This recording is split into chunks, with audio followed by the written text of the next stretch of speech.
زۆرن ئەو عیبادەتانەی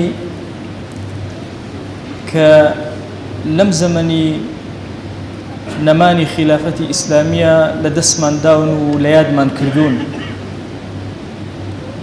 یەکێک لەو عیبادەتانەی کە ئەولیای گەورەی ئەم ئومەتە کەسیان نییە کە نەیکرد بێ و لەوێەوە پەروەردەنەوە بێ و دروست بوو بێ، بریتیە لە جیهادکردن لە پێناوی خوایە کە خوا جەل جەلالوه لە قورئانە ئەفەرمێ فضل الله المجاهدين على القاعدين أجرا عظيما درجات منه ومغفرة ورحمة.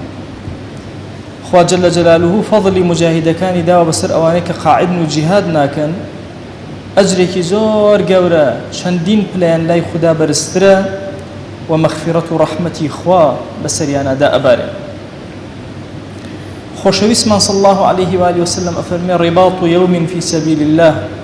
أجر كسي إشجريك لبنابي خوايا يكروش أفرمي خير من الدنيا وما عليها. باشتر لويك لسر دنيا هي لناو دنيا هي ولسر دنيا هي هر هموي بأندازي همو دنيا أجر وفضل بر أو كسأك كتنهار روجة إشجري لبنابي خواك.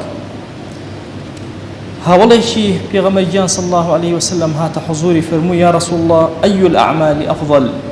كام أعمال لها موي قورة له فرمو الإيمان بالله ورسوله دام زاني عقيدة باش وإيمان باش إيمان بخدا وبيغمر صلى الله عليه وسلم باش ترين كردوي فرموي ثم ماذا لدواء أو شيء فرمو الجهاد في سبيل الله جهاد كردن لبيناوي خوايا